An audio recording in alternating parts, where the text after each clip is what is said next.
네, 우리 옆에 있는 가족들과 함께 인사하겠습니다. 사랑합니다. 축복합니다. 오늘은 성탄주일입니다. 세상의 모든 사람들이 가장 기뻐하는 주간입니다. 하지만 현실은 그렇지 못하죠. 코로나가 전 세계에 확산되면서 매일 50만 명에서 60만 명의 확진자들이 계속 나오고 있습니다. 50만 명에서 60만 명이면 우리나라의 천안 같은 도시, 한 도시의 사람들이 매일 확진자로 나오고 있는 겁니다. 우리나라도 하루에 1000여 명씩 확진자들이 계속 나오고 있습니다. 여러모로 걱정이 되지만 그럼에도 불구하고 방역에 힘쓰고 있는 많은 사람들과 또 우리 국민들, 시민의식을 믿습니다. 그렇기에 이 1000여 명이 일어나는 이 코로나를 우리가 반드시 함께 극복할 수 있을 것입니다. 더불어서 교회도 이 일에 동참하고자 지금 우리가 이렇게 함께 영상으로 예배를 드리고 있습니다. 그럼에도 불구하고 2020년의 성탄절이 찾아왔습니다. 그리고 이 성탄의 기쁨이 저와 여러분에게 있기를 바라겠습니다. 왜냐하면 우리 모두는 성탄의 은혜가 필요한 사람들이기 때문입니다. 우리뿐만 아니라 이 땅에 살고 있는 모든 사람들에게는 이 성탄의 은혜가, 성탄의 빛이 비추어져야만 하기 때문에 오늘 또 우리는 이 성탄의 말씀을 가지고 성탄의 은혜를 함께 나누기를 바라겠습니다. 오늘 우리는 이 말씀을 통해서 성탄의 기쁨이 어떤 사람들에게 주어지고 있는지, 어떤 사람들에게 성탄의 기쁨이 가장 먼저 찾아왔는지를 좀 생각해 보려고 합니다. 첫 번째로 오늘 본문에 있는 누가복음 2장 10절 말씀을 보면 이렇게 적혀 있습니다.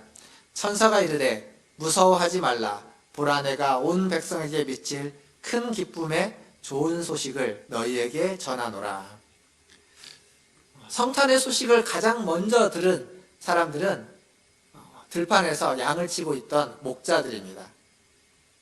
당시의 목자들은 지금처럼 무슨 낙농업을 하고 있는 사람들이 아닙니다. 당시의 목자들은 주인이 아니라 그냥 양을 치는 사람들, 양 치는 노동자들이다 라고 생각하는 게 맞습니다. 이 목자들은 불쌍한 사람들입니다. 왜냐하면 그 시대에 차별받는 많은 사람들, 많은 부류들이 있었는데 그 중에 한 부류가 바로 이 목자들이었기 때문에 그렇습니다. 목자들은 일의 성격상 어쩔 수 없이 이렇게 떠돌이 생활을 할 수밖에 없습니다. 유목 생활을 하는 거죠. 그래서 사람들에게 대우를 잘 받지 못합니다. 사람들과 친밀하게 교제를 할 수도 없습니다. 정착하지 않기 때문에 그렇습니다. 뿐만 아니라 사람들은 그 목자들을 신뢰하지 않습니다. 그래서 법적으로는 그 어떤 재판이나 어떤 회의에서 증인으로서 사람들을 세울 때 목자들의 증언은 증인으로 인정하지 않았습니다. 그만큼 신뢰받지 않고 사회적으로 차별을 받았던 사람들, 그들이 바로 이 목자들입니다. 지금도 중동 지방에 가보면 이 베두인족이라고 해서 여전히 유목생활을 하는 민족이 있습니다.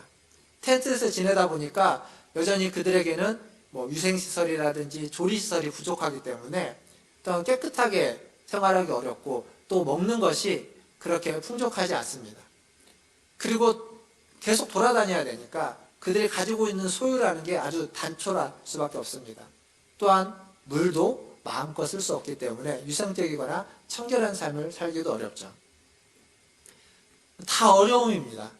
그런데 이런 어려움보다 더 큰 어려움은 무엇이냐면 그들이 양을 치는 데 있어서 그 양을 도둑질해 가는 사람들, 도둑질해 가는 동물들, 그것이 가장 큰 어려움이라고 합니다. 그것 때문에 밤새 이 양을 지키는 겁니다. 누군가 그것을 양을 해야지는 않을까? 혹은 누가 도둑질해 가지는 않을까 생각하면서. 이렇게 밤을 지새우다 보니까 모두가 잠들어 있는 그 시간, 그 밤에 양을 돌보고 있는 그 시간에 그들에게 천사들이 찾아온 겁니다. 그리고 성탄의 소식을 가장 먼저 그들에게 알려준 거죠. 코로나로 인해서 우리는 모두가 다 힘들다고 합니다. 상대적으로 더 힘든 사람이 있을 것이고 상대적으로 좀 덜 힘든 사람들이 있겠죠. 자영업을 하시는 분들은 굉장히 많이 힘들다고 합니다. 반면 코로나 때문에 좀 더 많은 이익을 얻는 분들도 있을 겁니다. 임대료를 내야 하는 분들은 그것 때문에 힘들다고 하고 임대료를 받는 분들은 상대적으로 조금 덜 힘들 수도 있습니다. 물론 그 임대료가 생애 수입의 전부인 분들은 또 다른 얘기가 되겠지만요. 어쨌거나 지난 여름에 제가 봤던 기사 중에 하나는 이 코로나가 지나면서 코로나 때문에 사람들의 어떤 코로나에 걸리는 사람들, 어떤 사람들이 잘 걸리고 되는지를 경제적인 지표로 이렇게 분석했던 기사가 하나 있었습니다. 미국에 대한 경제적인 지표였는데 한국 얘기도 함께 나왔습니다. 거기 보면 이 코로나 때문에 재택근무를 다 하게 되는데 재택근무를 할 수 있는 사람들은 중상층 이상이었다고 합니다. 즉 좀 더 어렵게 사는 사람은 재택근무를 할 수 없는 거죠. 현장에 나가서 일을 해야만 하는 사람들. 그렇기 때문에 코로나의 위험에 더 많이 노출되고 있다라는 기사였습니다. 우리나라는 건강보험 통계에 의하면 이런 겁니다. 우리나라 중에 하위 2분위에 있는 사람이 상위 2분위에 속한 사람보다 코로나의 감염률이 2.3배 높았다고 합니다. 그러니까 2배 이상 높은 겁니다. 하위 2분위가 상위 2분위보다 더 많이 감염되는 거죠. 뿐만 아니라 감염된 사람들 중에 치사율 또한 훨씬 높았다고 합니다. 그 말은 뭐냐면 어려운 가운데 있는 사람들이 더 취약하고 코로나에 더 잘 걸리고 그리고 그만큼 치료를 더 잘 받지 못하고 있다라는 이야기입니다. 이건 비단 코로나만이 아닙니다. 과거에 있었던 중세 흑사병, 그리고 스페인 독감, 그리고 로마 시대의 또 역병들, 전염병들의 기록을 뒤져봐도 주로 피해는 하층민들에게 있었습니다. 언제나 어려운 사람들이, 언제나 힘들게 사는 사람들이 더 어렵고 힘든 일을 겪고 더 위기에 내몰리고 있다는 겁니다. 요즘 날씨가 굉장히 매섭게 춥습니다. 이런 추위가 찾아오면 다른 사람들보다는 어렵게 사는 사람들이, 힘들게 사는 사람들이 더 이 추위 때문에 고생하고 추위로 말미암아서 어려움을 당하게 되는 겁니다. 그렇지만 어려움만 먼저 오는 것이 아닙니다. 성탄의 소식도, 성탄의 기쁨의 소식도 사회 지도자들보다는, 상층부에 있는 사람들보다는 이 어려운 사람들에게 가장 먼저 찾아왔다는 사실입니다. 모두가 잠들어 있는 그때, 아무도 관심을 가지고 있지 않은 그때 자신의 일을 묵묵히 하고 있는 이 목자들에게 성탄의 소식이 천사들을 통해서 가장 먼저 전해졌습니다. 뿐만 아닙니다. 예수님의 사역, 성탄을 통해서 이 땅에 오신 예수님의 사역을 통해서 봐도 예수님은 맹인, 못 걷는 자, 나병 환자, 못 듣는 자, 죽은 자, 가난한 자들을 위해서 사역을 하셨습니다.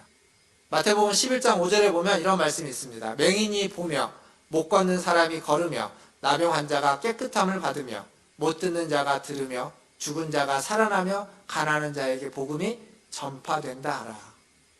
예수님이 어떻게 사역을 하셨는지, 누구를 위하여 사역을 하셨는지를 얘기해주고 있습니다.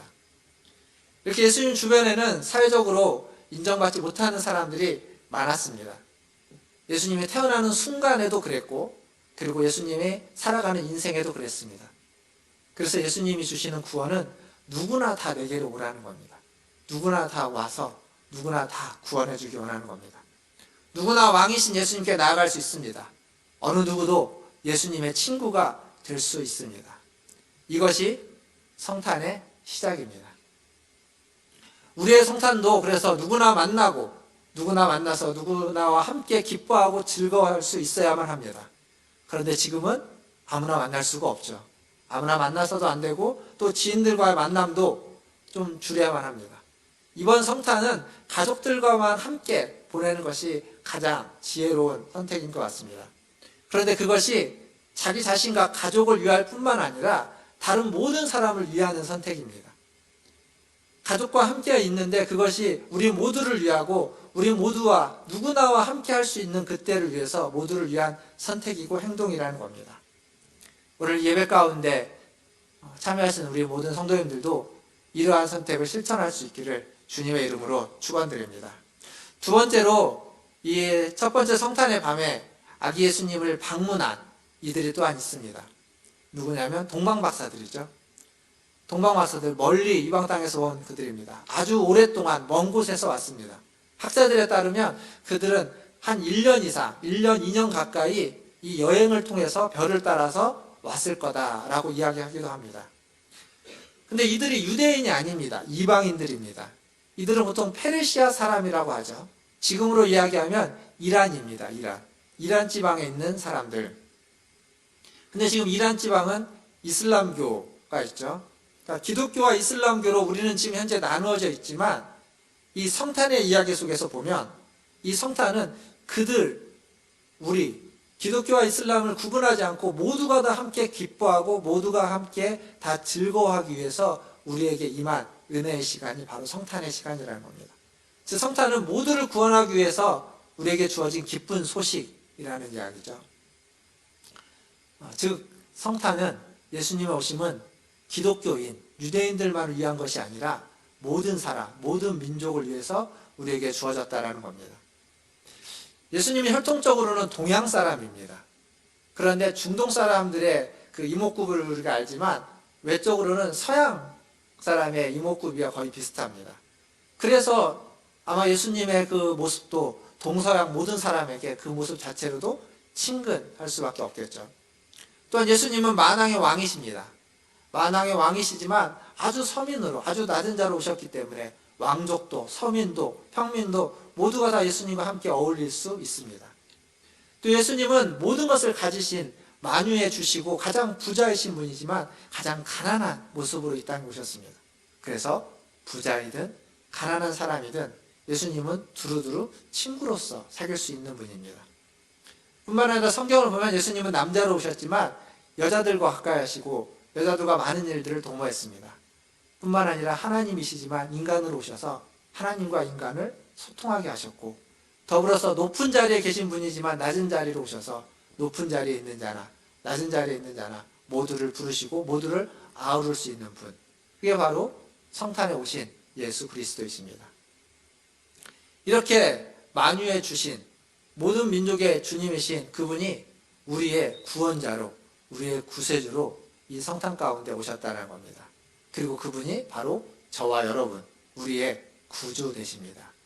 그 예수님을 더 믿으시고 그 구주 되신 예수님을 더 사랑하시는 우리 모든 성도님들 되기를 주님의 이름으로 축원드립니다. 마지막으로 한 가지 더 생각해 볼 건, 아기 예수는 태어나자마자 죽음의 위협에 놓였습니다. 헤로드 왕이 예수를 죽이려고 했죠. 아기 예수를. 그러자 그 예수를 긴급하게 피신시킵니다. 어디로 피신시키냐면 애굽으로 피신시키죠. 그래서 애굽은 어떤 의미에서 아기 예수를 구원해주는, 살려주는 장소가 됩니다. 하지만 이 애굽은 이스라엘과의 관계에서 이스라엘은 애굽을 떠나야만 했습니다. 애굽은 이스라엘을 항상 괴롭혀왔고 때로는 애굽이 하나님 자리를 대신해서 이스라엘이 의지하는 강대국이기도 했습니다. 뿐만 아니라 그 애굽에는 수많은 신들이 있습니다. 신들의 나라라고 불려지죠, 이집트를. 그래서 이스라엘과는 함께 할 수 없는 곳입니다. 반드시 출애굽해야만 했던 곳, 그곳이 바로 애굽입니다. 그런데 예수는 비록 아기였지만, 아무것도 할 수 없는 아기 예수였지만 이 땅에 오시자마자 가장 먼저 어디로 가냐면 애굽으로 갑니다. 이 땅에 오시자마자 아기 예수는 가장 먼저 애굽으로 가서 몇 년 있다가 오는 거죠. 무슨 사역을 한 건 아니지만 성육신 하신 하나님의 임재가, 성육신 하신 그 분이 가장 먼저 애굽 땅에 가서 성육신의 은혜를, 그 성육신의 성탄의 빛을 그곳에 비추었다는 사실입니다. 이렇게 성탄은 처음부터 모든 인류들을 위해서 우리에게 비춰진 은혜이고, 주어진 은혜이고 비춰진 빛이라는 사실입니다. 온 세상에 미칠 기쁨의 좋은 소식은 유대인들만, 그리스도인들만 위한 것이 아니라 모든 인류를 위해서 보편적으로 주어진 은혜입니다. 이 시대의 성탄의 은혜도 마찬가지겠죠. 그래서 성탄을 모두가 다 기뻐하고 즐거워하는 건 좋은 일입니다. 요즘은 심지어 교회보다 사회가, 백화점이, 쇼핑센터가 훨씬 더 성탄을 기뻐하고 즐거워하고 화렵게 만들죠. 온 인류의 축제이고 모두의 절기가 되었습니다. 이건 참 나쁜 일이 아니라고 생각합니다. 좋은 일입니다. 신앙의 유무를 떠나서 성탄이 모든 이들에게 보편적 절기가 된 건 좋은 일입니다. 함께 기뻐하고 함께 즐거워하고 함께 사랑하고 함께 나눠야 됩니다. 하지만 올해의 성탄은 앞에서도 이야기한 것처럼 그러지 못하고 있죠. 성탄의 화려한 불빛이 왠지 이 코로나 때문에 드려진 이 어둠 가운데 어울리지 않아 보이기도 합니다. 그런데 반대로 그래서 더 성탄의 불빛이, 화려한 불빛이 필요한지도 모르겠습니다. 모두의 마음이 어두운 이때, 모두가 우울하고 어둡고 그림자가 짙게 지루어진 이때에 더욱더 성탄의 불빛이 밝게 비춰진다면 그 밝은 불빛이 우리에게 희망이 되고 소망이 되고 위로가 되지는 않을까라는 생각을 해보게 됩니다. 말씀을 마무리하면서 지난 주 중에 말씀 묵상으로 함께 우리 성도님과 나눴던 말씀이 있습니다. 역대하 35장 말씀인데 거기에 보면 요시야 왕이 유월절을 지킨 이야기가 나옵니다. 유월절이 무엇입니까? 유월절은 죽음의 그림자가 미쳐오는 그때 그 죽음의 그림자를 패스오버하는, 지나가는 절기입니다. 그것을 이겨내고 그것으로부터 보호받는 절기, 그게 유월절입니다. 지금 코로나의 그림자가, 어두운 그림자가 전 세계를 뒤덮고 있는 이때에 어쩌면 우리에게 가장 필요한 은혜가 있다면 그것은 유월절의 은혜가 아닐까 생각합니다.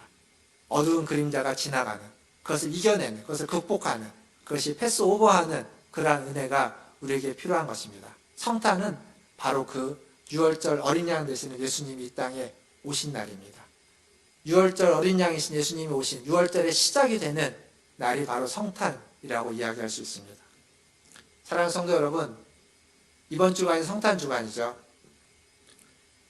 저와 여러분의 마음 가운데 죽음의 그림자가 다 거쳐지고 성탄의 빛이 비춰지기를 주님의 이름으로 축원드립니다. 또한 이 성탄의 빛이 코로나로 신음하고 있는 전 세계 모든 열방 가운데 비추어지는 은혜가 있기를 주님의 이름으로 기도합니다. 더불어서 우리 모두가 작은 성탄의 빛이 되어서 내 주변에 있는 사람들에게 빛이 되고 소망이 되고 위로가 되는 그러한 작은 성탄의 빛이 되는 그러한 한 주간이 또한 될 수 있기를 주님의 이름으로 축원드립니다. 다 함께 기도하겠습니다.